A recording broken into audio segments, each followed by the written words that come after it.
Hi, welcome to Adventures in Relationship, a psychoeducational show about healthy relationships for adults with complex trauma. I'm Amy Gordon, an individual and couples psychotherapist working on unceded Tiwa land in Albuquerque, New Mexico. I also offer virtual therapy. Feel free to reach out to me if you'd like to work with me individually or as a couple. There's a lot of talk about narcissism and a little talk about borderline personality disorder going on online. And a lot of licensed clinicians are losing their minds about all you lay people having these discussions.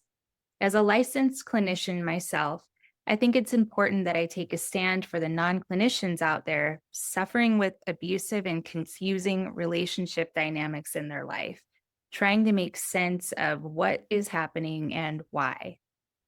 A lot of clinicians love to gatekeep their knowledge of personality disorders and mental health in general in an attempt to safeguard their intellectual privilege. And I'm telling you, most of those folks have less education and training regarding personality disorders than most self educated non clinicians.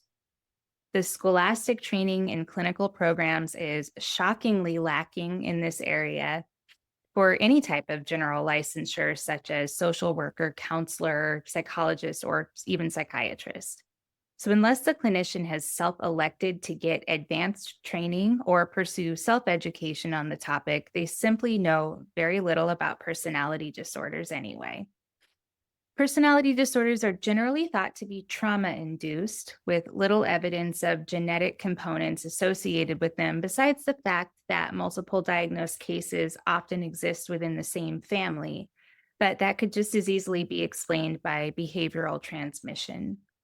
And personality disorders are actually very common. According to the DSM's estimated prevalence, between 20 and 40% of the population has a personality disorder. And here's a breakdown, once again, according to the DSM. So for borderline personality disorder, the estimates are 1.6 to 5.9% of the population. For narcissistic personality disorder, there's no low estimate, but there is an estimate of up to 6.2% of the population. Antisocial personality disorder, up to 3.3% of the population. Histrionic personality disorder, 1.84% of the population. Avoidant personality disorder, 2.4% of the population. Dependent personality disorder, 0.6% of the population. Obsessive compulsive personality disorder, 2.1 to 7.9% of the population. Paranoid personality disorder, 4.4% of the population. And schizotypal personality disorder, 3.9% of the population. And schizoid personality disorder, 3.1% of the population. These numbers don't even include rates of specified or unspecified or general personality disorders, which I'll talk a little bit more about at the very end of this episode. But those are generally diagnosed when the exact criteria for the other 9 disorders aren't met. But there are strong and standardized features of personality dysfunction that are present. So, for the purpose of this episode, I'm going to go into detail about just a few of the cluster B personality disorders, which are typified by dramatic and erratic interpersonal behavior. These are narcissistic personality disorder, NPD for short, borderline personality disorder, BPD for short, antisocial personality disorder, and histrionic personality disorder. And just as an FYI, if you're interested, cluster A personality disorders are characterized by odd or eccentric thinking or behavior. Those are paranoid personality disorder, schizotypal personality disorder, and schizoid personality disorder. And cluster C personality disorders are attributed to severe anxiety and fear. Those are avoidant personality disorder, dependent personality disorder, and obsessive compulsive personality disorder. By the way, that's different than obsessive compulsive disorder. So at the very end of this episode, I'll run through a brief description of each personality disorder. Feel free to skip that if it feels irrelevant to you. While All these personality disorders make healthy relationships extremely challenging. The ones that are known to be most impactful on relationships are cluster B, especially narcissistic and borderline personality disorders. Now, I'm about to make some licensed clinicians clutch their pearls and actually read the DSM's diagnostic criteria for those two disorders. So I've got my trusty DSM right here. For borderline personality disorder, it's defined as a pervasive pattern of instability of interpersonal relationships, self image, and affects, and marked impulsivity beginning early adulthood and present in a variety of contexts, as indicated by 5 or more of the following. 1. Frantic efforts to avoid real or imagined abandonment. 2. A pattern of unstable and intense interpersonal relationships characterized by alternating between extremes of idealization and devaluation. 3.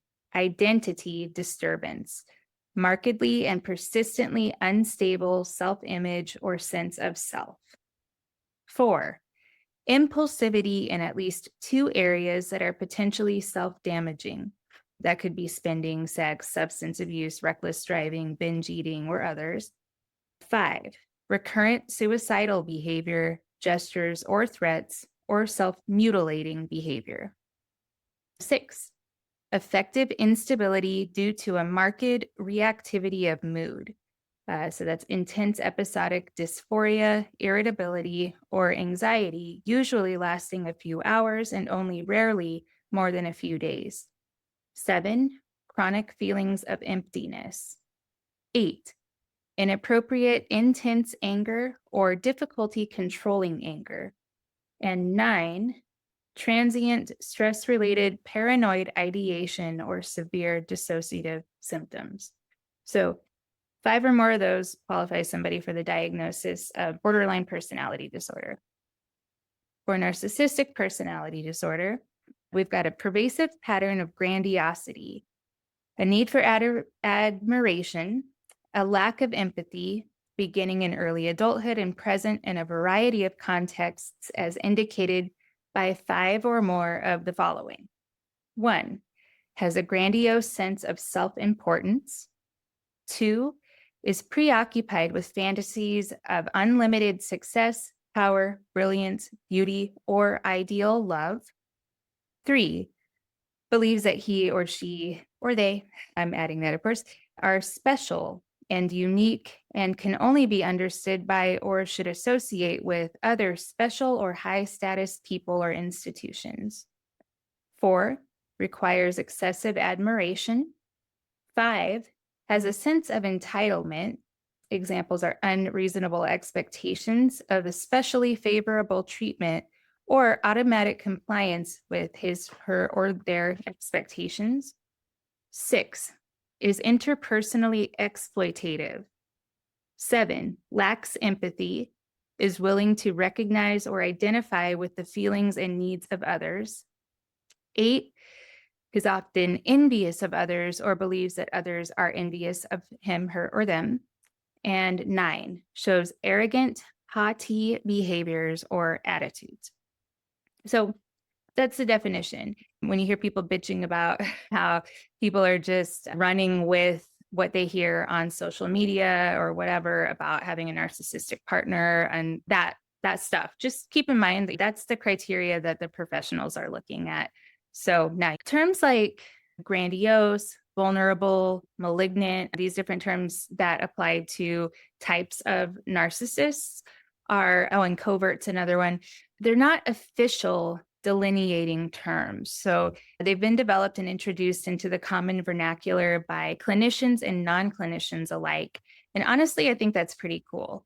I'm not going to break down all these different types today, but searching these terms will provide detailed information if you're interested in types of narcissism. I just thought it was worth a mention. The field of mental health can develop and expand without the explicit permission of gatekeeping institutions. So I want you to keep that in mind. I still haven't done my episode on patriarchy within psychology, but yeah, I just want to plant a seed for that mentality that we don't always have to defer to these experts to understand things and to benefit from that knowledge. So, for the astrologers out there, people who are interested in astrology, my Aquarius sun and rising might be showing, but I think it's really important that we have access to knowledge. So, anyway, did anybody get hurt by me reading directly out of the sacred DSM? I jest, but I'm asking because that is the fear that my field is obsessed with, at least conveying that message that diagnostic information will be dangerously misconstrued to the detriment of humanity. And like I said, knowledge is power. And most of these fears that those clinicians have to do with their instinct toward preserving their privilege. For what it's worth, I knew more about mental health disorders and diagnoses before even entering grad school than this is probably even a low estimate, but I think at least 90% of my colleagues at their graduation. And it's not because I'm smarter. It's because I was curious, maybe even obsessed. But my point is that you don't have to defer to the experts when it comes to learning about this stuff. I know I'm being a little redundant, but it's not like self education qualifies you to assign a diagnosis to somebody's permanent health record. And quite frankly, a bunch of flawed humans with a lot of biases are responsible for the creation of the DSMs, ICDs, PDRs, and other diagnostic manuals. That is to say that all of these criteria and categorizations are disturbingly arbitrary anyway. And you can just buy these manuals too. The diagnostic literature is available for purchase by anybody. You can reference this stuff if you want to, and it's really not rocket science. So I wanted to do this episode because I think this information can be really helpful to the population of adults with complex trauma that I'm reaching out to. And that's because we're the most likely to encounter and be in relationship with especially borderline and narcissistic folks. The reason for this has to do with the phenomenon of relational repetition compulsion, which just means that we are unconsciously driven to pair bond with people who feel familiar to us. Our survival based brains essentially reason that it's safer to deal with a familiar dynamic than an unknown dynamic, which is why so many of us have found ourselves in the same type of crappy relationship over and over again. Another aspect of repetition compulsion or reenactment theory is that we have an unconscious drive to resolve the emotional conflicts of our childhood. And sometimes we actually succeed when we partner with someone who's willing to do their share of the work. And I can speak from my own experience in saying that the change can feel quite miraculous when both partners are motivated to establish secure functioning together, which is why I like the PACT model for relational therapy so much. If you want to hear more about that, you can find my episode on couple therapy models or relational therapy models. Anyway, the following numbers are definitely Euro-American skewed, but based upon the DSM's prevalence estimates, and given that the average number of partners a person has in their life is at least 5, with some studies showing numbers closer to 10, the chances of any person having been in a relationship with a borderline or narcissistic person, somebody who qualifies for those diagnoses of NPD or BPD, is anywhere between 10 to well over 200% likely. That is to say that the average person has dated at least 2 people with these personality disorders, and the numbers are nearly 4 times that high for any given personality disorder. And that's just the average person without considering relational repetition compulsion within the population of adults with C-PTSD. So for my listeners, it's extremely likely you've been personally impacted by people with these diagnoses. And we're talking intimate relationships with potentially dangerous and often abusive people exhibiting sometimes extremely pathological behavior. And these relationships tend to be very sticky due to trauma bonding. But you're not supposed to learn about this stuff because you're not credentialed. Give me a break. Now, I want to say that I don't want to demonize people with these diagnoses as they're essentially adult attachment disorders, and it's not their fault. NPD or narcissistic personality disorder sadly, is rarely recovered from due to the extreme avoidance of self reflection that characterizes the disorder. But recovery rates for borderline personality disorder or BPD are really impressive, enough to say that it's almost a sure bet that any person with this disorder can achieve full remission with sufficient treatment. And while it's really unlikely that anybody who has NPD is listening to this podcast, there might be some listeners with BPD listening. And I just want to say that although your diagnosis isn't your fault and your will is good, you've probably been responsible for terrorizing people in your life. And that's no joke. But there's a lot of hope for you. And if you're motivated to engage in your healing journey in a proactive way, I know that your rejection sensitivity makes it hard to reach out for help, but keep trying and take breaks if you need to, but don't give up. I hope you've gained something helpful from this episode. This information is yours, and you have every right to self education. Most institutionally educated clinicians don't even know what to do with this information anyway. A reminder to get help, professional help, locally or online if you're struggling. I'm a therapist. I'm probably not your therapist. Don't rely on podcasts or webcasts as your primary mental health support, and take good care of yourself and your partner. If you're committed, you don't need to abandon yourself to do so. I really appreciate you taking the time to listen to this podcast. My mission is to help adults with complex trauma find emotional freedom and learn how to thrive in relationships. So if you can take a moment to follow, rate, review, or share this episode, it's immensely helpful. For those of you who stuck around to hear a brief description of all the personality disorders, I'll be reading the overview provided by the DSM now. Okay, so just backtracking here. Okay, so for paranoid personality disorder, we have a pattern of distrust and suspiciousness such that others' motives are interpreted as malevolent, so harmful. Schizoid personality disorder is a pattern of detachment from social relationships and a restricted range of emotional expression. Schizotypal personality disorder is a pattern of acute discomfort in close relationships, cognitive or perceptual distortions, and eccentricities of behavior. Antisocial personality disorder is a pattern of disregard for and violation of the rights of others. Borderline personality disorder, I'll repeat, is a pattern of instability in interpersonal relationships, self-image, and affects, and marked impulsivity. Histrionic personality disorder is a pattern of excessive emotionality and attention seeking. Narcissistic personality disorder is a pattern of grandiosity, need for adoration, and lack of empathy. Avoidant personality disorder is a pattern of social inhibition, feelings of inadequacy and hypersensitivity to negative evaluation. Dependent personality disorder is a pattern of submissive and clinging behavior related to an excessive need to be taken care of. Obsessive compulsive personality disorder is a pattern of preoccupation with orderliness, perfectionism, and control. And other specified personality disorder and unspecified personality disorder is a category provided for two situations.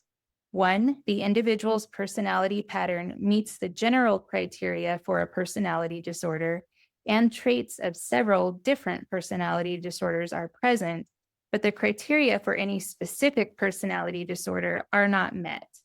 Or two, the individual's personality pattern meets the general criteria for a personality disorder, but the individual is considered to have a personality disorder that is not included in the DSM-5 classification. An example of that being passive-aggressive personality disorder. And you might have noticed as I read some of those, these interpersonal features of even cluster A and cluster C personality disorders. I would like to just point out the arbitrary nature of these diagnoses and classifications. Clearly, some of these A and C are very interpersonal, and clearly cluster B is anxiety induced or fear induced. So it's just one more example of how flawed humans have created these references, and they're only worth what they're worth, which it's not the be all end all of truth. So Thank you for watching or listening. Till next time.